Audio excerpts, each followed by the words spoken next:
ओम शांति। आज बाप दादा के 8 नवंबर 2020 के अव्यक्त महावाक्य हैं। रिवाइज कोर्स है 1-10-87। ईश्वरीय स्नेह जीवन परिवर्तन का फाउंडेशन है। आज स्नेह के सागर अपने स्नेही बच्चों से मिलने आए हैं। बाप और बच्चों का स्नेह विश्व को स्नेह सूत्र में बांध रहा है।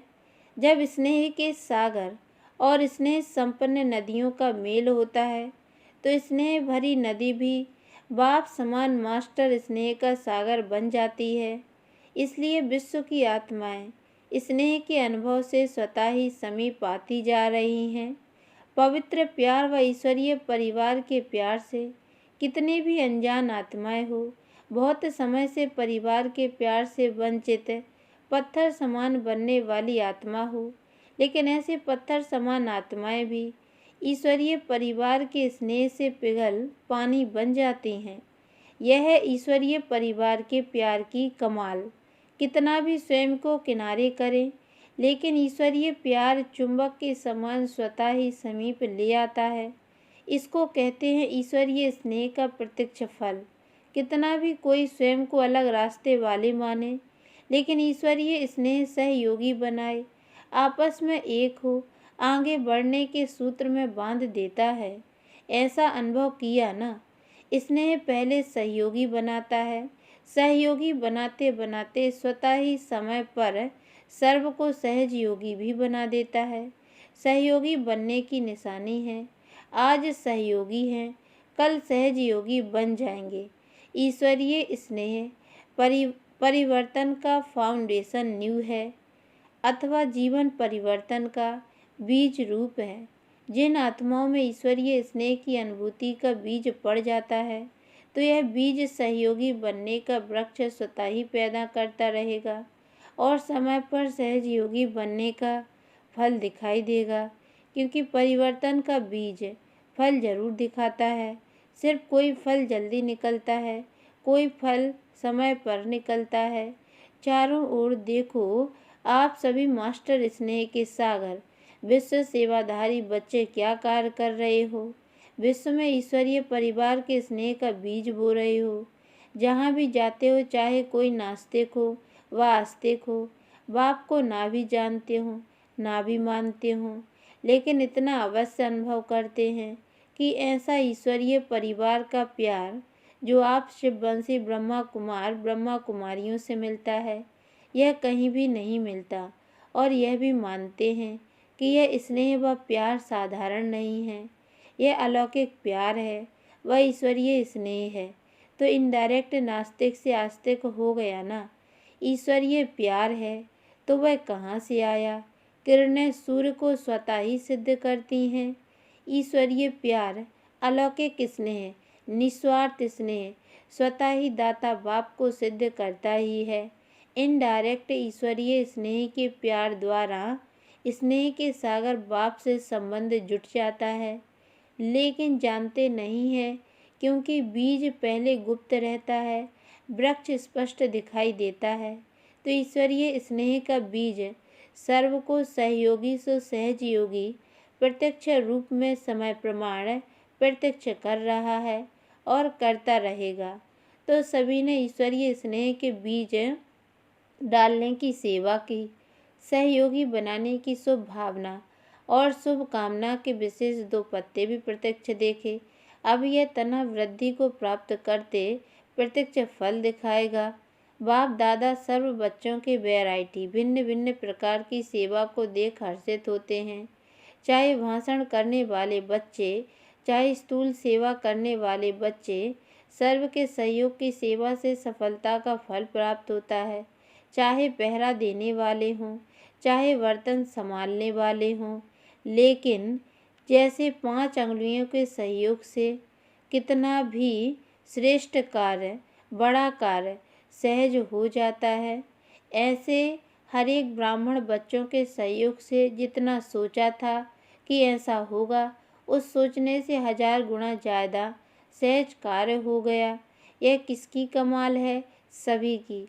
जो भी कार्य में सहयोगी बने, चाहे स्वच्छता भी रखी, चाहे टेबल मेज साफ किया, लेकिन सर्व के सहयोग की रिजल्ट परिणाम सफलता है। यह संगठन की शक्ति महान है। बाप दादा देख रहे थे, न सिर्फ मधुबन में आने वाले बच्चे, लेकिन जो साकार में भी नहीं थे, चारों ओर के ब्राह्मण बच्चों की, चाहे देश चाहे विदेश, सबके मन की शुभ भावना और शुभ कामना का सहयोग रहा। यह सर्व आत्माओं की शुभ भावना शुभ कामना का किला आत्माओं को परिवर्तन कर लेता है। चाहे निमित्त शक्तियाँ भी रहीं, पांडव भी रहे, निमित्त सेवाधारी विशेष हरकार में बनते ही हैं, लेकिन वायुमंडल का किला सर्व के सहयोग से ही बनता है। निमित्त बनने वाले बच्चों को भी बाप दादा मुबारक देते हैं, लेकिन सबसे ज़्यादा मुबारक सभी बच्चों को। बाप को बच्चे मुबारक क्या देंगे, क्योंकि बाप तो अव्यक्त हो गया। व्यक्त में तो बच्चों को निमित्त बनाया, इसलिए बाप दादा सदा बच्चों के ही गीत गाते हैं। आप बाप के गीत गाओ, बाप आपके गीत गाए। जो भी किया बहुत अच्छा किया। भाषण करने वालों ने भाषण अच्छे किए, स्टेज सजाने वालों ने स्टेज अच्छी सजाई, और विशेष योग युक्त भोजन बनाने वाले, खिलाने वाले, सब्जी काटने वाले रहे। पहले फाउंडेशन तो सब्जी कटती है, सब्जी नहीं कटे तो भोजन क्या बनेगा। सब डिपार्टमेंट वाले ऑल राउंड सर्व प्रकार की सेवा के निमित्त रहे। सुनाया ना, अगर सफाई वाले सफाई नहीं करते तो भी प्रभाव नहीं पड़ता। हर एक का चेहरा ईश्वरीय स्नेह संपन्न नहीं होता तो सेवा की सफलता कैसे होती है। सभी ने जो भी कार्य किया स्नेह भर कर ने किया, इसलिए उन्होंने भी स्नेह का बीज पड़ा। उमंग उत्साह से किया, इसलिए उन्होंने भी उमंग उत्साह रहा। अनेकता होते भी स्नेह के सूत्र के कारण एकता की ही बातें करते रहे। यह वायुमंडल के छत्र छाया की विशेषता रही। वायुमंडल छत्र छाया बन जाता है तो छत्र छाया के अंदर होने के कारण कैसे भी संस्कार वाले स्नेह के प्रभाव में समाये हुए थे। समझा? सभी की बड़े से बड़ी ड्यूटी जिम्मेवारी थी। सभी ने सेवा की, कितना भी वो और कुछ बोलने चाहें तो भी बोल नहीं सकते। वायुमंडल के कारण मन में कुछ सोचें भी, लेकिन मुख से निकल नहीं सकता, क्योंकि प्रत्यक्ष आप सबके जीवन के परिवर्तन को देख उन्होंने भी परिवर्तन की प्रेरणा स्वतः ही आती रही। प्रत्यक्ष प्रमाण देखा ना, शास्त्र प्रमाण से भी सबसे बड़ा प्रत्यक्ष प्रमाण है। प्रत्यक्ष प्रमाण के आगे और सब प्रमाण समा जाते हैं। यह रही सेवा की रिजल्ट। अभी भी उसी स्नेह के सहयोग की विशेषता से और समीप लाते रहेंगे तो और भी सहयोग में आगे बढ़ते जाएंगे। फिर भी प्रत्यक्षता का आवाज़ बुलंद तभी होगा जब सब सत्ताओं का सहयोग होगा। विशेष सर्व सत्ताएं जब मिलकर एक आवाज़ बुलंद करें, तभी प्रत्यक्षता का पर्दा विश्व के आगे खुलेगा। वर्तमान समय जो सेवा का प्लान बनाया है, वह इसलिए ही बनाया है ना, सभी वर्ग वाले अर्थात सत्ता वाले संपर्क में, सहयोग में आए, स्नेह में आए, तो फिर संबंध में आकर सहयोगी बन जाएंगे। अगर कोई भी सत्ता सहयोग में नहीं आती है तो सर्व के सहयोग का जो कार्य रखा है वह सफल कैसे होगा। अभी फाउंडेशन पड़ा विशेष सत्ता का। धर्म सत्ता सबसे बड़े ते बड़ी सत्ता है ना, उस विशेष सत्ता द्वारा फाउंडेशन आरंभ हुआ। स्नेह का प्रभाव देखा ना। वैसे लोग क्या कहते थे कि यह इतने सब इकट्ठे कैसे बुला रहे हो, यह लोग भी सोचते रहे ना, लेकिन ईश्वरीय स्नेह का सूत्र एक था, इसलिए अनेकता के विचार होते हुए भी सहयोगी बनने का विचार एक ही रहा। ऐसे अभी सर्व सत्ताओं को सहयोगी बनाओ, बन भी रहे हैं, लेकिन और भी समीप सहयोगी बनाते चलो, क्योंकि अभी गोल्डन जुबली स्वर्ण जयंती समाप्त हुई तो अभी से और प्रत्यक्षता के समीप आ गए। डायमंड जुबली अर्थात प्रत्यक्षता का नारा बुलंद करना, तो इस वर्ष से प्रत्यक्षता का पर्दा अभी खुलने आरंभ हुआ है। एक तरफ विदेश द्वारा भारत में प्रत्यक्षता हुई, दूसरे तरफ निमित्त महामंडलेश्वरों द्वारा कार्य की श्रेष्ठता की सफलता।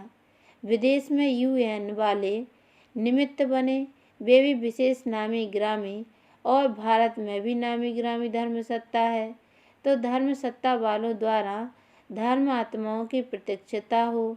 यह प्रत्यक्षता का पर्दा खुलना आरंभ होना, अजुन खुलना आरंभ हुआ है, अभी खुलने वाला है, पूरा नहीं खुला है, आरंभ हुआ है। विदेश के बच्चे जो कार्य के निमित्त बने, यह भी विशेष कार्य रहा। प्रत्यक्षता के विशेष कार्य में इस कार्य के कारण निमित्त बन गए, तो बाप दादा विदेश के बच्चों को इस अंतिम प्रत्यक्षता के हीरो पार्ट में निमित्त बनने के सेवा की भी विशेष मुबारक दे रहे हैं। भारत में हलचल तो मचा ली ना, सबके कानों तक आवाज गया। यह विदेश का बुलंद आवाज भारत के कुंभकर्णों को जगाने के निमित्त तो बन गया, लेकिन अभी सिर्फ आवाज गया है, अभी और जगाना है, उठाना है। अभी सिर्फ कानों तक आवाज पहुंचा है। सोए हुए को अगर कान में आवाज जाता है तो थोड़ा हिलता है ना, हलचल तो करता है ना, तो हलचल पैदा हुई। हलचल में थोड़े जागे हैं, समझते कि यह भी कुछ है। अभी जागेंगे तब जब और जोर से आवाज करेंगे। अभी पहले भी थोड़ा जोर से हुआ। ऐसे ही कमाल तब हो जब सब सत्ता वाले इकट्ठे स्टेज पर स्नेह मिलन करें।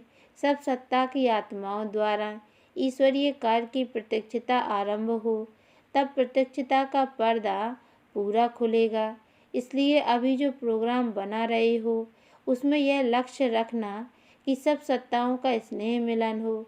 सब वर्गों का स्नेह मिलन तो हो सकता है। जैसे साधारण साधुओं को बुलाते तो कोई बड़ी बात नहीं, लेकिन यह महामंडलेश्वरों को बुलाया ना, ऐसे तो शंकराचार्य की भी इस संगठन में और ही शोभा होती। लेकिन अब उसका भी भाग्य खुल जाएगा। अंदर से तो फिर भी सहयोगी हैं। बच्चों ने मेहनत भी अच्छी की, लेकिन फिर भी लोक लाज तो रखनी पड़ती है। वह भी दिन आएगा जब सभी सत्ता वाले मिल करके कहेंगे कि श्रेष्ठ सत्ता, ईश्वरीय सत्ता, आध्यात्मिक सत्ता है तो एक परमात्मा सत्ता ही है। इसलिए लंबे समय का प्लान बनाया है ना। इतना समय इसलिए मिला है कि सभी को स्नेह के सूत्र में बांधे समीप लाओ। यह स्नेह चुंबक बनेगा जो सब एक साथ हैं, संगठन रूप में बाप के स्टेज पर पहुंच जाएं। ऐसा प्लान बनाया है ना। अच्छा, सेवाधारियों को सेवा का प्रत्यक्ष फल भी मिल गया। नहीं तो अभी नंबर नए बच्चों का है ना। आप लोग तो मिलन मनाते मनाते अब वानप्रस्थ अवस्था तक पहुँचे हो। अभी अपने छोटे भाई बहनों को टर्न दे रहे हो। स्वयं वानप्रस्थी बने तब औरों को चांस दिया। इच्छा तो सबकी बढ़ती ही जाएगी। सब कहेंगे अभी भी मिलने का चांस मिलना चाहिए। जितना मिलेंगे उतना और इच्छा बढ़ती जाएगी। फिर क्या करेंगे? औरों को चांस देना भी स्वयं तृप्ति का अनुभव करना है, क्योंकि पुराने तो अनुभवी हैं, प्राप्ति स्वरूप हैं। तो प्राप्ति स्वरूप आत्माएं, सर्व पर शुभ भावना रखने वाले, औरों को आगे रखने वाले, यह समझते हो हम तो मिल लेवे।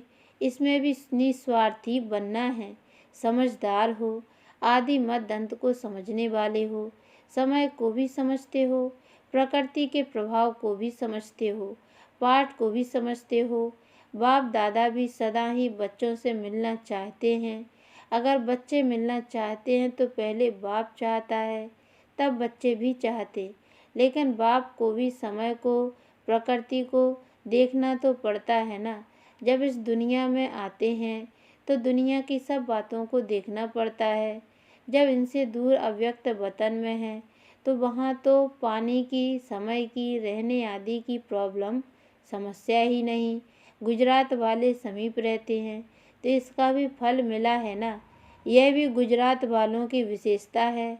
सदैव एवर रेडी रहते हैं। हाँ जी का पाठ पक्का है और जहाँ भी रहने का स्थान मिले तो रह भी जाते हैं। हर परिस्थिति में खुश रहने की भी विशेषता है। गुजरात में वृद्धि भी अच्छी हो रही है। सेवा का उमंग उत्साह स्वयं को भी निर्विघ्न बनाता, दूसरों का भी कल्याण करता है। सेवा भाव की भी सफलता है।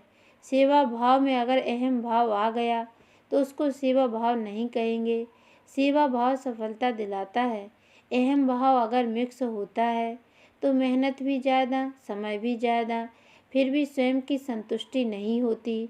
सेवा भाव वाले बच्चे सदा स्वयं भी आगे बढ़ते और दूसरों को भी आगे बढ़ाते हैं। सदा उड़ती कला का अनुभव करते हैं। अच्छी हिम्मत वाले हैं।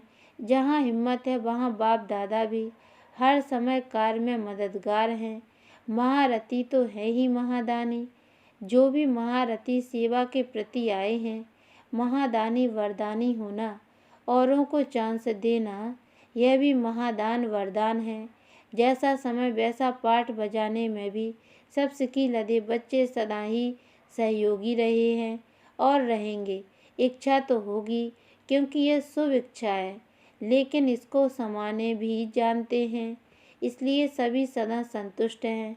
बाप दादा भी चाहते हैं कि एक एक बच्चे से मिलन मनावे और समय की सीमा भी नहीं होनी चाहिए, लेकिन आप लोगों की दुनिया में यह सभी सीमाएं देखनी पड़ती हैं। नहीं तो एक एक विशेष रतन की महिमा अगर गाएं तो कितनी बड़ी है। कम से कम एक एक बच्चे की विशेषता का एक एक गीत तो बना सकते हैं। लेकिन इसलिए कहते हैं वतन में आओ जहाँ कोई सीमा नहीं। अच्छा, सदा ईश्वरीय स्नेह में समाये हुए, सदा हर सेकंड सर्व के सहयोगी बनने वाले, सदा प्रत्यक्षता के पर्दे को हटाए बाप को विश्व के आगे प्रत्यक्ष करने वाले, सदा सर्व आत्माओं को प्रत्यक्ष प्रमाण स्वरूप बन आकर्षित करने वाले, सदा बाप और सर्व के हर कार्य में सहयोगी बन एक का नाम वाला करने वाले, ऐसे विश्व के इष्ट बच्चों को, विश्व के विशेष बच्चों को बाप दादा का अति स्नेह संपन्न याद प्यार, साथ साथ सर्व देश विदेश के स्नेह से बाप के सामने पहुँचने वाले सर्व समीप बच्चों को सेवा की मुबारक के साथ साथ बाप दादा का विशेष याद प्यार स्वीकार हो। हम बच्चों की ओर से भी रूहानी माता पिता बाप दादा को याद प्यार और गुड मॉर्निंग बाबा नमस्ते। वरदान नॉलेजफुल की विशेषता द्वारा संस्कारों के टक्कर से बचने वाले कमल पुष्प समान न्यारे व साक्षी भव। संस्कार तो अंत तक किसी के दासी के रहेंगे, किसी के राजा के। संस्कार बदल जाएं, यह इंतजार नहीं करो, लेकिन मेरे ऊपर किसी का प्रभाव ना हो, क्योंकि एक तो हर एक के संस्कार भिन्न हैं, दूसरा माया का भी रूप बनकर आते हैं। इसलिए कोई भी बात का फैसला मर्यादा की लकीर के अंदर रहकर करो। भिन्न भिन्न संस्कार होते हुए भी टक्कर ना हो, इसके लिए नॉलेजफुल बन कमल पुष्प समान न्यारे व साक्षी रहो। स्लोगन है, हट व मेहनत करने के बजाय रमणीकता से पुरुषार्थ करो। अच्छा, ओम शांति।